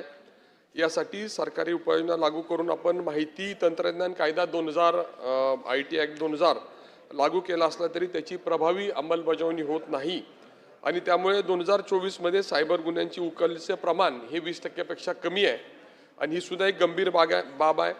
प्रत्येक पोलीस अधिकाऱ्याला सायबर गुन्ह्याविषयी प्रशिक्षण दिले जाणे आवश्यक आहे. तसेच जिल्ह्याच्या मुख्यालयी सायबर सेल, सायबर पोलीस स्टेशनची स्थापना करणे आवश्यक असून त्याबाबत मागणी मी काही दिवसापासून करत आहे. प्रत्येक छोट्या मोठ्या सायबर गुन्ह्याचा तपास हा सायबर पोलिसांनी करणे आवश्यक आहे आणि त्याचबरोबर अजून एक गंभीर मुद्दा, सोशल मीडियावर आक्षेपार्ह पोस्ट करून बदनामी करणं हा अतिशय नियमित प्रकार झालेला आहे आणि त्याला रोखण्यासाठी कुठल्याही प्रकारची व्यवस्था आपल्याकडे नाही आहे. त्यामुळे सायबर गुन्हेगारी ही केवळ तांत्रिक नव्हे तर सामाजिक व आर्थिक आव्हान पुढच्या काळामध्ये आपल्याला असणार आहे आणि याबाबत शासनानं सायबर ॲक्टमध्ये तातडीनं सुधारणा करून याच्यामध्ये सर्वसामान्य नागरिकांना संरक्षण देण्याची मागणी मी या औचित्याच्या मुद्द्याच्या माध्यमातून आपल्यामार्फत शासनाकडे करत आहे. धन्यवाद. संजय देरकर. अध्यक्ष महोदय, वणी तालुका जिल्हा यवतमाळ येथील मोदा गावातील शेती क्षेत्रात सुरू असलेल्या बेकायदेशीर खाणकामासंदर्भात तात्काळ कारवाई करण्याची आज या ठिकाणी माननीय अध्यक्ष महोदय मी आपल्या सभागृहाचे लक्ष वणी तालुक्यातील जिल्हा यवतमाळ मोदा गावातील सीमेत सुरू असलेल्या नियमबाह्य कामाकडे वेधू इच्छितो. सदर भागात 20 पेक्षा जास्त स्टोन क्रेशर व खाणपट्टे शेती क्षेत्र फार्मिंग झोनमध्ये सुरू आहेत. हे सर्व प्रकल्प शेतीसाठी राखीव क्षेत्रात सुरू असून देखील कोणतीही अधिकृत परवानगी, सार्वजनिक सुनावणी वा ग्रामस्थांची संमती न घेता सुरू असल्याचे निदर्शनास येत आहे. या खाणी संपूर्णपणे नियमबाह्य असून स्थानिक प्रशासन याकडे दुर्लक्ष करीत आहे. त्यामुळे स्थानिक उद्योजकांना उद्घोषित प्रशासकीय पाठबळ असल्याचा आरोप स्थानिक नागरिकांकडून सातत्याने करण्यात येत आहे. अध्यक्ष महोदय, पर्यावरण आणि सार्वजनिक मालमत्तेचे नुकसान. मुद्दा क्रमांक 1. खाजगी शेत रस्त्याचा मोठ्या प्रमाणावर वापर करून खाणीतील ट्रक व यंत्रसामुग्री वाहतूक करत आहे. परिणामी रस्ते पूर्णपणे खराब झाले आहेत. विद्युत खांब हलू लागले आहे. अपघाताचा धोका निर्माण झाला आहे. 2. रात्री अपरात्री ट्रकचे ओव्हरलोडिंग, धावण्याचा वेग आणि धूळ यामुळे परिसरात श्वसनाचे आजार विशेषतः वृद्ध व लहान मुलांमध्ये मोठ्या प्रमाणात वाढले आहे. शेतजमीन मोठ्या प्रमाणावर नुकसान होत असून बांध फुटणे, पिकाचे नुकसान, माती वाहून जाणे हे प्रकार वारंवार घडत आहे. मात्र कोणत्याही शेतकऱ्याला नुकसान भरपाई मिळालेली नाही. अध्यक्ष महोदय, यामुळे शासनाची उदासीनता या ठिकाणी लक्षात येत आहे. ग्रामस्थांनी वारंवार प्रशासनाकडे लेखी तक्रार करून सुद्धा त्या दुर्लक्षित केल्या जात आहे. यामुळे ग्रामस्थांची तीव्र असंतोष असून प्रशासन व खाण व्यावसायिक यांच्यात मिलीभगत असल्याचा आरोप जोर करत आहे. माझी शासनाला विनंती आहे की सदर नियमबाह्य खाणकामाची तात्काळ चौकशी करून ते त्वरित थांबवण्यात यावे. झालेले शेती व रस्त्याच्या नुकसानीची भरपाई शेतकऱ्यांना त्वरित दिली जावी. धोकादायक स्थिती असलेले विद्युत खांब सुरक्षित केले जावेत. स्थानिक ग्रामस्थांच्या सहभागाशिवाय कोणतेही नवीन खाण परवाने देऊ नयेत. या प्रकरणात दुर्लक्ष करणाऱ्या अधिकाऱ्यावर कठोर शिस्तभंगाची कारवाई करण्यात यावी. परिसरातील आरोग्य परिणामाची आरोग्य तपासणी घेऊन आवश्यक वैद्यकीय मदत व उपाययोजना करण्यात याव्या. एक मिनिटात मांडा. अध्यक्ष महोदय, सदर प्रकरण ग्रामस्थांच्या जीवितावर आणि शेतीच्या अस्तित्वावर थेट परिणाम करणारे आहे. शासनाने या गंभीर प्रश्नाकडे गांभीर्याने पाहून तात्काळ निर्णयात्मक कारवाई करावी ही विनंती. धन्यवाद. विजय सिंग पंडित. अध्यक्ष महोदय, बीड जिल्ह्यातील पोलीस पाटील पदांच्या रिक्त जागाबाबत मी महत्त्वाच्या व निकडीच्या बाबीवर औचित्याचा मुद्दा उपस्थित करत आहे. पोलीस पाटील गाव पातळीवरील त्याच्या कार्यक्षेत्रातील गुन्ह्याची माहिती पोलीस ठाण्यात वेळेत उपलब्ध करून देत असतो. कायदा व सुव्यवस्थेच्या दृष्टीने पोलीस पाटलाची भूमिका अत्यंत महत्त्वाची आहे. त्यामुळे गावातील छोटे मोठे भांडण तंटे गावात सामंजस्यपणाने मिटवलेही जातात. बीड जिल्ह्यातील एकूण 1322 पोलीस पाटील पदे आहेत. त्यापैकी 1122 पदे ही रिक्त आहेत व 200 पोलीस पाटील कार्यरत आहेत. माझ्या गेवराई तालुक्यातील देखील एकूण 143 पोलीस पाटील पदे आहेत. त्यापैकी 42 कार्यरत आहेत व 101 पदे रिक्त आहेत. पोलीस पाटील 1122 पदं भरती करण्यासंदर्भात महसूल मंत्री यांनी विभागीय आयुक्त छत्रपती संभाजीनगर व जिल्हाधिकारी बीड यांना दिनांक 23/12/2022 रोजी सूचित केले होते. त्यावर जिल्हाधिकारी बीड यांनी दिनांक 16/1/2023 ते 29/4/2023 पर्यंत अर्ज मागून नियुक्ती देण्यासंदर्भात वेळापत्रकही ठरविले होते. परंतु या भरतीत आजपर्यंत कुठलीही अंमलबजावणी झालेली नाही. पोलीस पाटील संघटना व गावातील नागरिक यांच्याकडून याबाबत सतत मागणी होत आहे. तरी बीड जिल्ह्यातील 1122 पोलीस पाटील रिक्त पदांच्या भरतीबाबत योग्य ती कारवाई करण्याची मागणी या औचित्याच्या मुद्द्याद्वारे मी शासनाकडे करीत आहे. श्री संजय गायकवाड. अध्यक्ष महोदय, औचित्याच्या मुद्द्याद्वारे मी आपल्यामार्फत शासनाचं लक्ष या ठिकाणी वेधत आहे. माझ्या बुलढाणा विधानसभा क्षेत्रात आणि बुलढाणा जिल्ह्यामध्ये हिंस प्राण्यांच्या हल्ल्यामध्ये अगदी गावामध्ये येऊन गोठ्यामध्ये येऊन बकऱ्या, गाईचे पिल्लं, म्हशींचे पिल्लं या सगळ्यांना त्या ठिकाणी त्याच्या हल्ल्यामध्ये त्यांचा जीव जात आहे. आणि एकेका वेळेस हे प्राणी 10-10, 15-15 जनावरांचा त्या ठिकाणी खात्मा करत आहेत. आणि शासन निर्णय क्रमांक DASD 10/024/23 AH 4E 69-15-52 मंत्रालय 27/2/2024 पासून जी जनावरं मृत्युमुखी पडलीत अशा पशूंच्या कानाला टॅग म्हणजे बिल्ला EARTAG नसल्याने सदर शेतकऱ्यांना वन विभाग नुकसान भरपाई त्या ठिकाणी देत नाही आणि म्हणून या संदर्भामध्ये दिनांक 15/4/2025 रोजी माननीय वनमंत्री महाराष्ट्र राज्य यांना लेखी निवेदन मी त्या ठिकाणी देऊन ज्या जनावरांना बिल्ला नसेल त्या जनावराला पशुधनाला शासन म्हणजे फॉरेस्ट खातं आर्थिक मदत करत नाही, त्यामुळे पाळीव जनावरांना बिल्ला नंबर असणे ही अट, हा टॅग लावण्याबाबतची अट हे बंधनकारक नसावे, सदरचे टॅग असल्याबाबतची अट वन विभागाच्या मंत्रालय विभागाने केली आहे ती रद्द करावी, जेणेकरून शेतकऱ्याच्या पशुधनाच्या मृत्यूंच्या मोबदल्यात त्यांना त्या ठिकाणी आर्थिक मदत त्या ठिकाणी होईल।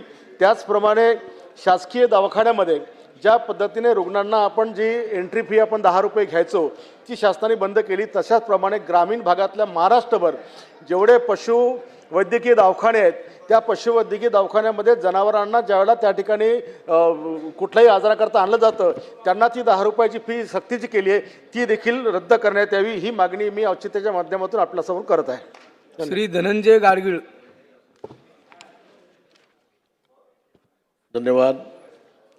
महाराष्ट्रातील सार्वजनिक आरोग्य विभागाच्या हिवताप विभाग याकडील विविध पदांचा आकृतीबंध दिनांक 30 डिसेंबर 2006 साली लागू करण्यात आला होता। यानंतर आज अखेर जवळजवळ 20 वर्षाचा कालावधी पूर्ण झाला आहे। कालावधीमध्ये राज्याच्या लोकसंख्येत मोठ्या प्रमाणात वाढ झाली आहे, मात्र आरोग्य संस्थांच्याकडील कार्यरत असणारी पदे मात्र तेवढीच आहेत। त्यामुळे सध्याच्या सेवेमध्ये असणाऱ्या कर्मचाऱ्यांवरती कामाचा प्रचंड ताण आहे। आरोग्य सेवेसाठी वाढीव मनुष्यबळ निर्माण होण्याची नितांत आवश्यकता आहे। येणाऱ्या काही काळामध्ये राईट टू हेल्थ कायदा प्रस्तावित असल्यामुळे अपुऱ्या मनुष्यबळामुळे आरोग्य सेवा देण्याच्या अडचणी निर्माण होत आहेत। कर्मचाऱ्यांच्या कार्यक्षमतेवर याचा विपरीत परिणाम होत आहे। मागील काही वर्षात कोविडच्या काळामध्ये याचा परिणाम दिसून आला। सबब भविष्यात कीटकजन्य आजाराचा धोका लक्षात घेऊन हिवताप विभागाकडील आरोग्य सेवक, आरोग्य निरीक्षक व आरोग्य पर्यवेक्षक या पदांना प्राधान्य देणे लोकसंख्येच्या प्रमाणात वाढवून हा सुधारित आकृतीबंध तात्काळ लागू करावा अशी मी औचित्याच्या मुद्द्याद्वारे शासनाला विनंती करत आहे। धन्यवाद। श्री राजेश विटेकर। अध्यक्ष महोदय, मी खालील सार्वजनिक महत्त्वाच्या व निकडीच्या बाबींवर औचित्याचा मुद्दा उपस्थित करत आहे। अध्यक्ष महोदय, बांधकाम कामगारांना जगण्यासाठी आधार मिळावा यासाठी महाराष्ट्र इमारत व इतर बांधकाम कामगार कल्याणकारी मंडळातर्फे देण्यात येणारे लाभ बोगस लाभार्थ्यांना मिळाल्याने परभणी जिल्ह्यातील गरजू लाभार्थी या योजनेपासून वंचित राहिलेले आहेत। परभणी जिल्ह्यातील कामगार अधिकारी, आरोग्य विभाग, ग्रामसेवक, दलाल व बनावट लाभार्थी यांनी सर्रासपणे बनावट दस्तऐवज करून हितसंबंधातील लोकांना या योजनेचा लाभ दिलेला आहे। प्रत्येक लाभार्थीकडून 1000 रुपये प्रमाणे आर्थिक वसुली करून जिल्ह्यातील सुमारे 84,000 लोकांना बांधकाम कामगार दाखवून त्यांना ही मदत वाटप केलेली आहे। 90 दिवस बांधकामावर काम केल्याचे कंत्राटदाराकडून प्रमाणपत्र घेण्यात आलेले आहेत। सदरील कंत्राटदार कुठेही नोंदणीकृत नाहीत, तसेच त्यांना कोणत्याही शासकीय कामाच्या ऑर्डर मिळालेल्या नाहीत। त्यांनी कोणती कामे केली, त्यांच्याकडे किती दिवस काम उपलब्ध होते याबाबत कामगार विभागाकडे कुठेही अद्ययावत माहिती नाही। बनावट लेबर कार्ड तयार करून या योजनेचा लाभ दलालांनी मिळवून दिलेला आहे। भांडी साहित्य, आरोग्य सुविधा, शिक्षण व इतर विविध योजनांचा लाभ घ्यायचा असेल तर सर्रासपणे लाभार्थ्यांकडून पैसे वसूल करण्यात आलेले आहेत। नोंदणीसाठी केवळ 1 रुपये शासन शुल्क असताना ते 1000 शुल्क सांगून गोरगरीब आणि गरजू जनतेची वरील साखळीने लूट केलेली आहे। बनावट प्रमाणपत्रे उपलब्ध करून देण्यासाठी काही कंत्राटदारांनी तसेच अधिकाऱ्यांनी या प्रकरणात आपला सहभाग नोंदवलेला आहे। या प्रकरणी शासनास विनंती की बनावट दस्तऐवज तयार करून घेतलेल्या बनावट लाभार्थी, दलाल, भ्रष्ट साखळीची वरिष्ठ स्तरावरून चौकशी करून त्यांच्यावर कारवाई करण्यात यावी व खऱ्या लाभार्थ्यांना लाभ मिळावा यासाठी गावनिहाय शिबिर घेऊन लाभार्थ्यांना लाभ देण्यात यावा, जेणेकरून शासनाचा उद्देश सफल होईल अशी मागणी मी औचित्याच्या मुद्द्याद्वारे शासनाकडे करत आहे। धन्यवाद अध्यक्ष महोदय। वरुण सरदेसाई। धन्यवाद अध्यक्ष महोदय। अध्यक्ष महोदय, माझ्या मतदारसंघामध्ये शासकीय वसाहत आहे। जुनी शासकीय वसाहत पाडून आता तिकडे हायकोर्ट येते, त्यामुळे तिकडे शिफ्टिंग आता नवीन शासकीय वसाहतीत देत आहेत। अध्यक्ष महोदय, शासनाचा वित्त विभागाचा एक GR आहे ज्यामध्ये 320 स्क्वेअर फुटापर्यंतचं जर तुमचं घर असेल तर अनुज्ञप्ती शुल्क हा आकारला जातोय हा 550 आणि तोच जर 320 स्क्वेअर फुटापेक्षा जास्त असेल तर तो 880 आहे. आता या नवीन शासकीय वसाहतीमध्ये घरं बनवताना ती कॉन्ट्रॅक्टरच्या चुकीने बनवली की टेंडर चुकलं माहिती नाही, पण ती घरं बनवली आहेत बरोबर 321 स्क्वेअर फुटाची. म्हणजे 1 स्क्वेअर फूट एक्स्ट्रा असल्या कारणानं तिकडच्या स्थानिक लोकांना दर महिन्याला 350 रुपये जास्त भरायला लागत आहेत. मी या संदर्भात वित्तमंत्री अजितदादा पवार यांना भेटलो. त्यांनी सांगितलं की हा विषय आमचा नाही, हा PWDचा आहे. त्यामुळे माझी आपल्या मार्फत PWD खात्याला आणि महाराष्ट्र शासनाला ही विनंती आहे की केवळ 1 स्क्वेअर फुटाकरता क्लास 4च्या सगळ्या कर्मचाऱ्यांचे दर महिन्याला 350 रुपये हे अधिकचे जात आहेत, ते जाऊ नयेत. त्यामुळे 321 स्क्वेअर फुटांची जी घरं आहेत त्यांना 320 म्हणूनच ट्रीट करून त्यांना त्याप्रमाणेच अनुज्ञप्ती शुल्क लावण्यात यावा. धन्यवाद. प्रशांत ठाकूर. सन्माननीय अध्यक्ष महोदय, पनवेल शहरामधल्या राज्य परिवहन मंडळाचं जे बस आगार आहे, या बस आगाराचं 2018 साली बस पोर्टच्या कामातला त्या ठिकाणी शुभारंभ करण्यात आला. BOT बेसिसवरती असलेलं हे बस पोर्ट हे बऱ्याच जणांच्यासाठी त्याचं काम पूर्ण होणं आवश्यक असताना देखील वेगवेगळ्या पद्धतीची विघ्न सातत्याने या कामामध्ये येत आहेत आणि कंत्राटदारानं अजूनही या कामाला सुरुवात केलेली नाही आणि त्यामुळे प्रवाशांचे प्रचंड हाल होत आहेत. प्रवाशांना वेगवेगळ्या पद्धतीच्या अडचणींना सामोरं जावं लागतं आहे आणि वर्षानुवर्ष याचा पाठपुरावा करून देखील यात फरक पडत नाही. या संदर्भामध्ये परिवहन मंत्र्यांनी या संदर्भामध्ये या आगाराला भेट दिली, संबंधित अधिकाऱ्यांना निर्देश केले, पण अजूनही कामाला सुरुवात झालेली नाही. म्हणून या औचित्याच्या मुद्द्याद्वारे मी या कामाचं तातडीनं हे काम सुरू झालं पाहिजे यासाठी शासनाचं लक्ष वेधतो. धन्यवाद अध्यक्ष महोदय. श्रीमती सुलभा गायकवाड. राजकुमार बडोले. एक मिनिट बडोले साहेब आहेत.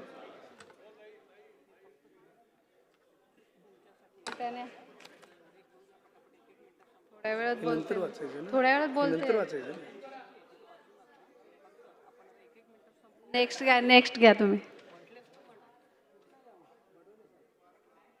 बडोले साहेब. अध्यक्ष महोदय, मी खालील अत्यंत तातडीच्या विषयावर औचित्याचा मुद्दा या ठिकाणी उपस्थित करतोय. गोंदिया भंडारा जिल्ह्यातील उन्हाळी धानाचे उत्पादन मोठ्या प्रमाणात झाले असून ही उन्हाळी धानाची खरेदी आदिवासी विकास महामंडळ व जिल्हा मार्केटिंग फेडरेशन यांच्या माध्यमातून होत असते. यावर्षीची धान खरेदी जिल्हा मार्केटिंग फेडरेशन व आदिवासी विकास महामंडळाने अर्ध्यावरच केलेली आहे. त्यामुळे मोठ्या प्रमाणामध्ये शेतकऱ्यांकडे उन्हाळी धान पडलेले आहे.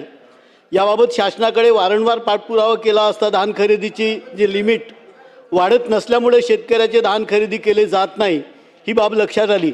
त्यामुळे या शेतकऱ्यांचे धान खरेदी करण्यासाठी शासनाने त्वरित लिमिट वाढवून खरेदी करावी.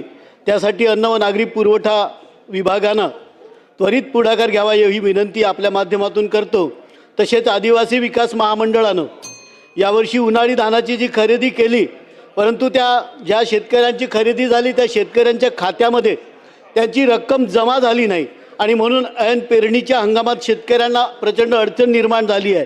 तरी याबाबत आदिवासी विकास महामंडळानं शेतकऱ्यांच्या खात्यामध्ये त्वरित निधी वर्ग करावा ही विनंती करतो. धन्यवाद. प्रवीण तायडे. धन्यवाद अध्यक्ष महोदय. मी आपलं लक्ष वेधू इच्छितो. ज्वारी खरेदी नोंदणी ऑनलाईन पोर्टलच्या माध्यमातून होत असताना नोंदणी प्रक्रिया अत्यंत धीम्या पद्धतीने झाली.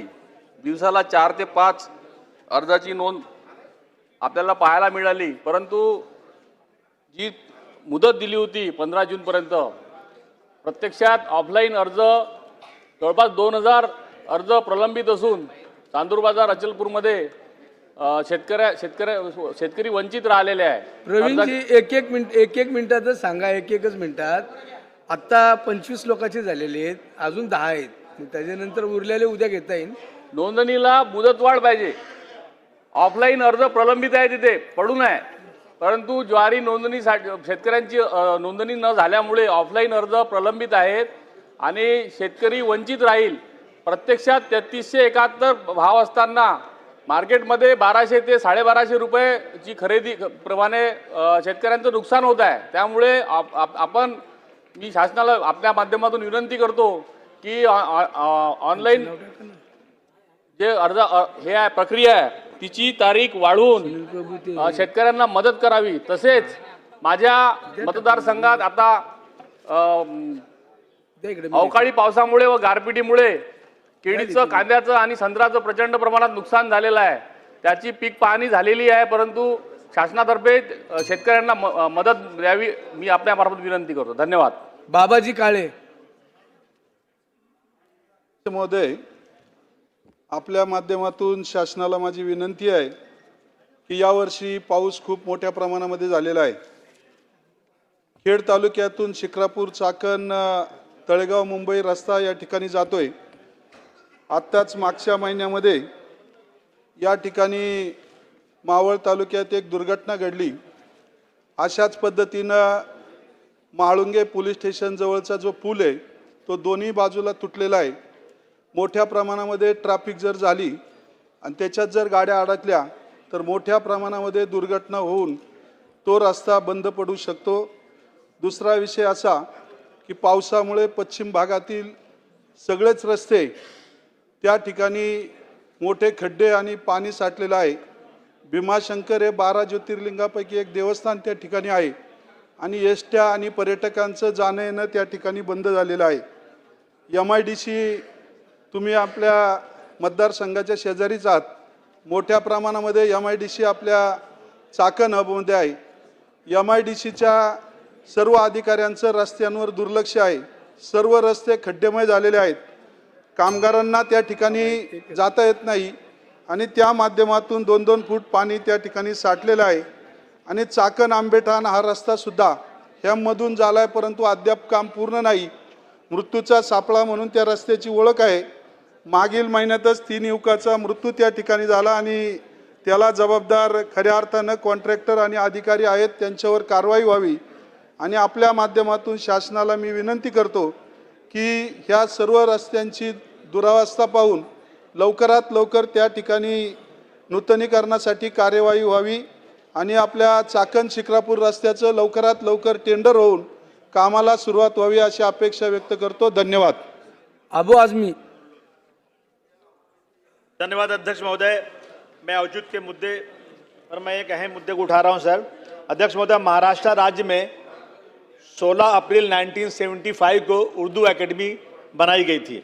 अध्यक्ष महोदय, उर्दू एकेडमी को पूरे 50 साल हो गए. उर्दू भाषा के विकास के लिए मराठी भाषा के साथ मेल जोल के उद्देश्य से इस एकेडमी की स्थापना हुई थी. उस वक्त इसका बजट 25 लाख था. अध्यक्ष महोदय, उस समय 21 मेंबर थे इसके और 25 स्टाफ थे. अध्यक्ष महोदय, 24 स्टाफ रिटायर हो गए. सिर्फ एक स्टाफ सुपरिटेंडेंट के पोस्ट पे काम कर रहा है. 24 स्टाफ चले गए, एक ही बचा है सर. इतनी बड़ी एकेडमी जिसमें 24 स्टाफ थे, सिर्फ एक स्टाफ बचा हुआ है. अध्यक्ष महोदय, 50 साल इसको हो गए, अभी तक इसमें एक भी स्टाफ की नई नियुक्ति नहीं हुई है. हर साल उर्दू एकेडमी को 1 करोड़ रुपया का प्रोविजन किया जाता है, मगर पैसा मिलता नहीं. सिर्फ प्रोविजन किया जाता है, कागज के ऊपर चिल्लाया जाता है और उसको मिलता नहीं. पिछले 4 सालों से उर्दू एकेडमी बनाई नहीं गई, उसकी स्थापना हुई नहीं. 4 सालों से उर्दू एकेडमी की बिल्कुल अनदेखी की जा रही है. अध्यक्ष महोदय, गुजराती, हिंदी, मराठी ये सारी एकेडमी फॉर्म हो चुकी है. उर्दू एकेडमी के इस गोल्डन जुबली पर के साल में मैं मांग करता हूं कि उर्दू एकेडमी में जितनी भी ज़रूरत स्टाफ की है, पहले 1975 में 24 थे, कम से कम अब की बार 30-40 तो होना चाहिए अध्यक्ष महोदय. और ये जल्दी इसकी स्थापना की जाए. उर्दू एकेडमी के गोल्डन जुबली साल में इसके साथ इंसाफ किया जाए. उर्दू एकेडमी को फिर से फॉर्म किया जाए. उर्दू एकेडमी की जो हालत है उसे सुधारने के लिए जितनी भी बजट की जरूरत पड़ती है, सरकार उस बजट को दे. उर्दू इसी देश की भाषा है. जब भी मुख्यमंत्री जी को, किसी मंत्री को कोई अच्छी बात बोलनी होती है तो उर्दू का शायरी बोलते हैं सर. उर्दू के साथ बहुत नाइंसाफी हो रही है, उसके साथ महाराष्ट्र सरकार इंसाफ करे. ये मेरी मांग औचित्य मुद्दे थे सर. मनोज जामसुदकर. अध्यक्ष महोदय, औचित्याच्या मुद्द्याद्वारे मी आपले लक्ष वेधू इच्छित आहे. अध्यक्ष महोदय, माझ्या भायखळा विधानसभेतील राज्य शासनाच्या नगरविकास खात्याअंतर्गत माझगाव तारवाडी या BIT चाळीचा 1 ते 16 इमारतींचा परिसर आहे. जवळजवळ 100 वर्ष जुन्या या इमारती आहेत आणि या इमारतीचा पुनर्विकास व्हावा म्हणून तेथील रहिवाशांनी त्यांची एक गृहनिर्माण संस्था स्थापन केली आणि आज आपल्याला सांगू इच्छितो की त्यातल्या 4-5 इमारती 12 ते 16 नंबरच्या इमारती या त्या ठिकाणी संक्रमण शिबिरामध्ये गेलेल्या आहेत. त्यातल्या 220 लोकांना माहुल या ठिकाणी ज्या ठिकाणी मोठ्या प्रमाणात प्रदूषण आहे अशा ठिकाणी स्थलांतरित केले. ते 9 वर्षापासून त्या ठिकाणी राहत आहेत आणि बाकीच्या 3 इमारतीच्या रहिवाशांना त्या ठिकाणी माझगाव येथेच संक्रमण शिबिर बांधले. आत्ताच्या या आपल्या औचित्याच्या मुद्द्याद्वारे मी आपल्याला विनंती करतो अध्यक्ष महोदय, माहुलच्या रहिवाशांना जे 220 रहिवाशी त्यांना तातडीने माझगाव या ठिकाणी कसं आणता येईल या बाबतीत शासनाने एक निर्णय घ्यावा.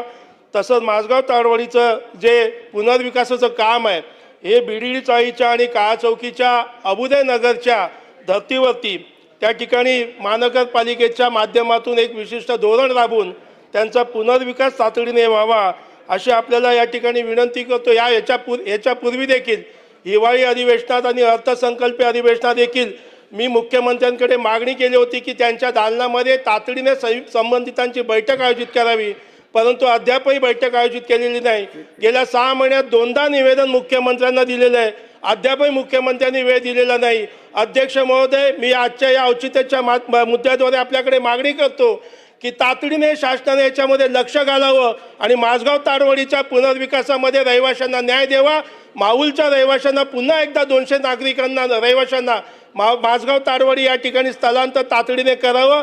जय हिंद, जय महाराष्ट्र. श्रीमती सुलभा गायकवाड. धन्यवाद अध्यक्ष महोदय. एक गंभीर विषयावर औचित्याच्या मुद्द्यावर शासनाचे लक्ष वेधू इच्छिते.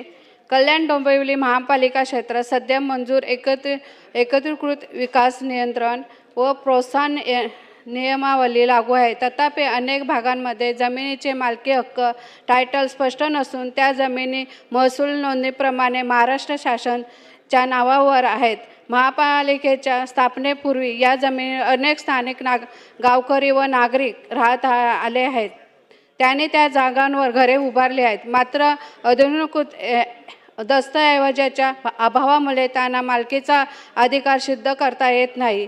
विशेषतः 2005च्या पुरामध्ये अनेकांच्या कागदपत्राचा नाश झाल्याने आजही काही नागरिक आपला हक्क दाखवू शकत नाही. या पार्श्वभूमीवर काही तथाकथित पत्रकार दक्ष नागरिक अशा व्यक्तींकडून स्थानिकांना ब्लॅकमेलिंग, धमकी व त्रास दिला जात आहे. महापालिकेकडून अनधिकृत बांधकामावर नोटिसा येतात. त्यामुळे सामान्य नागरिक भयभीत होतात. वास्तविक ही एक सामाजिक व ऐतिहासिक पार्श्वभूमी असल्याने वस्तुस्थिती आहे. त्यामुळे शासनाने पुढील उपाययोजना तातडीने सभागृहाच्या माध्यमातून राबवाव्यात अशी मी या सभागृहाच्या माध्यमातून सूचना करीत आहे. महसूल व नागरी शासन विभागाने एक संयुक्त मोहीम राबवून रहिवासी पुरावे, वीज बिल, पाणी बिल, शाळेचे दाखले, पंचनामे यांच्या आधारे नागरिकांना प्राथमिक टायटल प्रमाणे बांधकाम नियमितकरण योजनेच्या तरतुदीनुसार जुनी अनधिकृत घरे नियमबद्ध शुल्क आकारून अनधिकृत करावीत. 2005च्या पुरामध्ये ज्याने कागदपत्रे हरवली त्यासाठी खास मोहीम राबवून शासकीय अभिलेखातून नवीन नोंद करून त्यांना प्रमाणपत्रे देण्यात यावीत. स्थानिक पोलीस प्रशासनाने अशा नागरिकांकडून होणारा त्रास रोखण्यासाठी तक्रार केंद्र सुरू करून त्वरित कारवाई करावी. ही उपाययोजना राबवून नागरिकांना त्याच्या जागेचा कायदेशीर हक्क मिळवून देता येईल व शहर विकासात त्याचा सहभाग अधिकृत रूपात निश्चित करता येईल. माझ्या सूचना शासनाने अधिकृत कराव्या ही माझी विनंती. धन्यवाद अध्यक्ष महोदय. सुनील प्रभू. अध्यक्ष महोदय, अत्यंत एका गंभीर मुद्द्याकडे मी शासनाचं औचित्याच्या मुद्द्याद्वारे लक्ष वेधू इच्छितो. अध्यक्ष महोदय, भारतीय स्वातंत्र्य संग्रामाचे जनक लोकमान्य बाळ गंगाधर टिळक यांनी स्वराज्य हा माझा जन्मसिद्ध हक्क आहे आणि तो मी मिळवणारच अशी प्रतिज्ञा करून संपूर्ण भारतीय जनतेच्या मनात देशभावना जागृत केली व देशसेवेसाठी आयुष्य वेचले. तत्कालीन प्रसिद्ध लाल बाल पाल या स्वातंत्र्ययोद्ध्याच्या त्रयीमध्ये विशेष स्थान प्राप्त केले. इंग्रज सरकारच्या विरुद्ध जहाल लेखनाविरुद्ध 6 वर्ष तुरुंगाची शिक्षा भोगली. या कारावासाच्या कालावधीत गीता रहस्य हा महान ग्रंथ लिहिला. अशा या थोर स्वतंत्र सेनानीचे मुंबई गिरगाव चौपाटी येथे अंत्यसंस्कार विधी पार पाडून येथे समाधीस्थळ स्थापित होऊन लोकमान्य टिळकांचा पुतळा उभारण्यात आला. या ऐतिहासिक इतिहासकालीन पवित्र ठिकाणी स्वातंत्र्याची ऊर्जा प्रचंड सामावलेली असून त्याचे कार्यही भावी पिढीला प्रेरणादायी असते. महात्मा गांधीच्या समाधीस्थळाला राजघाट संबोधले जाते. त्याच धर्तीवर गिरगाव चौपाटीला राष्ट्रीय स्मारक म्हणून घोषित करून त्याला स्वराज्यभूमी असे नामकरण करण्याची मागणी लोकमान्य टिळक स्वराज्यभूमी समितीचे अध्यक्ष प्रशांत सिलम हे गेल्या अनेक वर्षापासून शासनाकडे मागणी करीत आहेत. या संदर्भात 18/8/2011 रोजी मुंबई महानगरपालिकेने ठराव मंजूर करून याबाबत शासनात प्रस्ताव सादर करण्यात येत आला आहे. त्यानुसार 2015 मध्ये शासन आदेश जारी करण्यात येऊनही अद्याप त्याची शासनाकडून दखल घेतलेली नाही. त्यानंतर 2014 मध्ये दिलेल्या निवेदनावर माननीय मुख्यमंत्री तत्काळ कारवाई करण्याचे आदेश देऊनही 10 वर्ष इतका कालावधी होऊनही अद्याप यावर शासनाकडून राष्ट्रीय स्मारक घोषित करू त्या स्वराज्यभूमी नामकरण करण्याबाबत शासनाकडनं अक्षम्य दुर्लक्ष होत आहे. याबाबत राज्य शासनाने तातडीने कारवाई करून असे औचित्य मुद्द्याद्वारे शासनास मी विनंती करतोय की याबाबत तात्काळ निर्णय घ्यावा. सिद्धार्थ शिरोळे. पुणे शहरासह संपूर्ण महाराष्ट्र राज्यामध्ये मे, जून आणि जुलै महिन्यांमध्ये सर्व कॉलेजेसची प्रवेश प्रक्रिया सुरू होती आणि या प्रवेश प्रक्रियेसाठी विविध दाखले जसे की रहिवासी दाखला, उत्पन्न दाखला, जात प्रमाणपत्र हे काढण्यासाठी विद्यार्थ्यांना राज्याच्या वेबसाईटवर ऑनलाईन पद्धतीने अर्ज करावा लागतो. पण यावेळेला अध्यक्ष महोदय 25 मे ते 3 जूनपर्यंत राज्याची वेबसाईटच बंद होती आणि त्यामुळे पुणे शहरातील 15,000 विद्यार्थ्यांना दाखले हे वेळेत न मिळाले आणि त्यामुळे त्यांची प्रवेश प्रक्रिया ही रखडली गेली. माझी विनंती अशी आहे की आपल्याला माहिती आहे की मे, जून, जुलैमध्ये समजा प्रक्रिया आपल्याला दाखले लागणार आहेत तर आपली ही जी वेबसाईट आहे ह्याची तांत्रिक क्षमता ही वाढवलीच पाहिजे आणि त्याच वेळेला लोड येतो आणि त्यामुळे माझी विनंती आहे की आपण ह्याची पूर्वतयारी करून पुढच्या काळामध्ये असा कुठलाही त्रास होऊ नये जेणेकरून विद्यार्थ्यांना जी काही मनस्ताप होतो किंवा दाखले न मिळाल्यामुळे त्यांची जी प्रक्रिया पुढे जाते यासाठी तांत्रिक क्षमता आपल्या सर्व वेबसाईटची वाढवणे गरजेचे आहे. आदित्य ठाकरे. अध्यक्ष महोदय धन्यवाद, आपण बोलण्याची संधी दिली. माझ्या मतदारसंघात जे शासकीय अधिकारी आहेत आणि शासकीय कर्मचारी आहेत आणि पोलीस कर्मचारी आहेत ह्यांच्यावर एक मोठं संकटाचं सावट आहे. सावली बिल्डिंग ही खरं तर आम्ही BDD चाळीचा पुनर्विकासात घेतली होती महाविकास आघाडीच्या काळात. सावली बिल्डिंगचा समावेश आम्ही BDDमध्ये स्पेशल प्रोजेक्टमधून केलेला. अचानक असं कानावर येते की सावली बिल्डिंगला त्या BDD चाळीच्या पुनर्विकासातून काढलं गेलेलं आहे. ठराविकच लोक आहेत जे पात्र होते आणि ज्यांना तिथे घरं मिळायला पाहिजे होती. असा काही फार मोठा फरक पडणार नाही कमर्शियली वगैरे BDDवर. तर माझी सरकारकडे ही विनंती राहील, आवर्जून आग्रह राहील की सावली बिल्डिंग ह्याला पुन्हा एकदा BDD चाळीच्या पुनर्विकासात घ्यावं. दुसरं म्हणजे पोलीस कॅम्प माझ्या मतदारसंघात आहेत, मुंबईत अनेक मतदारसंघात आहेत. तिथे जे रिटायर्ड पोलीस कर्मचारी आहेत त्यांच्याकडून दंडनीय शुल्क देखील आकारला जातो आणि त्यांना आता बाहेर काढण्याची देखील प्रक्रिया ही सुरू केलेली आहे. माझी विनंती हीच राहील की एका बाजूला दंडनीय शुल्क हा कमी करण्यात यावा कारण तो आत्ता खूप जास्ती आहे. दुसरं म्हणजे जर शुल्क घेतच असाल तर त्यांना तिथून काढण्याची गरज काय. आणि अजून एक सरकारने करावं म्हणजे तिथे रिटायर्ड पोलीस कर्मचाऱ्यांना स्वतःची सोसायटी बनवण्याचा अधिकार द्यावा आणि त्यांना मुंबईत जागा देऊन इमारती बांधून त्यांना घरं तिथे विकत घेण्याचा अधिकार द्यावा. धन्यवाद. रोहित पवार. अध्यक्ष महोदय, औचित्याच्या मुद्द्याच्या माध्यमातून या सरकारचं व आपलं मी फार महत्त्वाच्या विषयाकडे लक्ष वेधण्याचा प्रयत्न करत आहे. अध्यक्ष महोदय, 2 दिवसापूर्वी माझ्या मतदारसंघामध्ये कर्जत जामखेडमध्ये जामखेड या तालुक्यामध्ये एका गावामध्ये एका लहान मुलीवर अध्यक्ष महोदय अत्याचार झाला, बलात्कार झाला. अध्यक्ष महोदय, 2 दिवसापूर्वी एका गावामध्ये एका दुकानदाराची अध्यक्ष महोदय ही मुलगी आहे. 2 गुन्हेगार तिथे आले, तिथं वस्तू मागितली. अध्यक्ष महोदय, ती मुलगी ती वस्तू घेण्यासाठी आत गेली. हे 2 गुन्हेगार आत जाऊन त्या मुलीची छेडछाड केली व दुर्दैव असं की त्या मुलीचा बलात्कार अध्यक्ष महोदय त्या ठिकाणी झाला. 16 वर्षाची मुलगी, 10वी आत्ता झाली. अध्यक्ष महोदय, तिचं स्वप्न आहे की डॉक्टर बनायचं. आता तिची मेंटल परिस्थिती स्टेट अतिशय ती भावनिक झाल्यामुळे ती डिस्टर्ब झालेली आहे. अध्यक्ष महोदय, त्या दोघांपैकी एकाला पोलीस प्रशासनाने पकडलेलं आहे. अध्यक्ष महोदय, मनोज हुंबे नावाचा जो गुन्हेगार आहे तो एका क्रिमिनल गँगचा मेंबर आहे. त्याला अजूनपर्यंत पकडलं गेलं नाही. त्याच्या इतर गँग मेंबरली आधी पुण्याकडे नंतर धाराशिवकडे असं कदाचित त्याला तिथं फिरवलं गेलं. अध्यक्ष महोदय, या सरकारला मी विनंती करतो, त्या मुलीचे आई वडील, ती मुलगी स्वतः न्याय मागत आहे. हा मनोज हुंबे नावाचा जो व्यक्ती आहे, जो क्रिमिनल आहे, त्याच्यावर 307च्या गुन्हासुद्धा दाखल आहे. त्याला लवकरात लवकर पकडण्यात यावं, त्याच्यावर कारवाई व्हावी आणि या मुलीला कुठं ना कुठेतरी त्या ठिकाणी न्याय मिळावा अशी विनंती या सरकारला या औचित्याच्या मुद्द्याच्या माध्यमातून अध्यक्ष मी त्या ठिकाणी करतो. बाप्पू पठारे. अध्यक्ष महोदय, मला औचित्याच्या मुद्द्यामधून एवढंच सांगायचं आहे की माझ्या पुणे शहरामध्ये जी गावं शासनानं महानगरपालिकेमध्ये घेतली त्या अगोदर त्या गावांचा प्लॅन PMRDने तयार केलेला होता, परंतु मधल्या काळामध्ये शासनानं तो प्लॅन रद्द केला आणि त्या गावांच्या मध्ये महानगरपालिकाही प्लॅन पास करू शकत नाही आणि PMRD ही प्लॅन पास करू शकत नाही. अनेक नागरिकांना स्वतःचं घर बांधण्यासाठी त्या गावांच्या मध्ये प्लॅन पास करता येत नाही आणि म्हणून माझं शासनाला म्हणणं आहे की जी गावं 8-8 वर्ष शासनानं महानगरपालिकेमध्ये घेतलेत त्यांचा प्लॅन तातडीनं मंजूर करावा, त्या ठिकाणच्या नागरिकांना घर बांधण्यासाठी परवानगी मिळावी आणि त्या भागातल्या रस्त्यांचं नूतनीकरण व्हावं यासाठी महत्त्वाची मागणी करायची आहे. त्या भागातल्या नागरिकांना फार अत्यंत अडचण निर्माण होत आहे, तरी शासनानं तातडीनं तो DP प्लॅन मंजूर करावा अशी विनंती. अमीन पटेल. धन्यवाद अध्यक्ष महोदय. अध्यक्ष महोदय, आपके माध्यम से मैं मुंबई का और ख़ास करके दक्षिण मुंबई का एक बहुत ज्वलंत प्रश्न आपके सामने औचित्य के मुद्दे से रखता हूँ. अध्यक्ष महोदय, एक कर्नाक ब्रिज है जो कई सालों से बंद था. मुंबई महानगर पालिका ने उसको पूरा तैयार कर दिया है. कई दिनों से उसका इनॉग्रेशन रुका हुआ है. समझ में नहीं आता है कि मुंबई महानगर पालिका और सरकार ने इस कर्नाक ब्रिज का इनॉग्रेशन क्यों रोक के रखा है. ईस्ट वेस्ट का ट्रैफिक जो चेंबूर और उसके आगे न्यू बॉम्बे जाना चाहता है, अध्यक्ष महोदय, इतनी तकलीफ हो रही है उनको पिछले कई सालों से.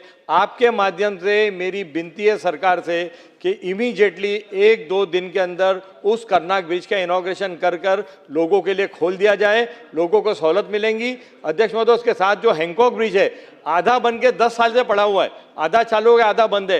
हैंकॉक ब्रिज का भी काम जल्द से जल्द शुरू होना चाहिए और उसको भी जल्द से जल्द ओपनिंग करनी चाहिए.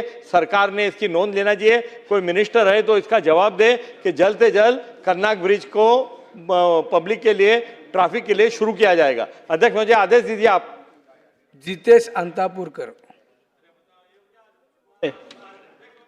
अध्यक्ष महोदय, 11वीच्या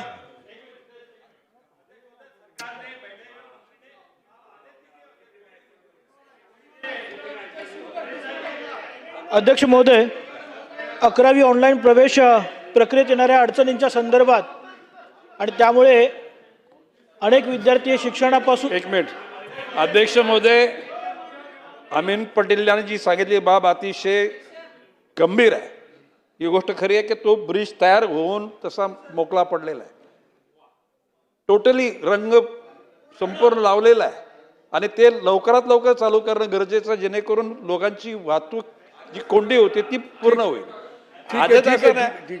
संबंधित खात्याने त्याच्यावर कारवाई करावी.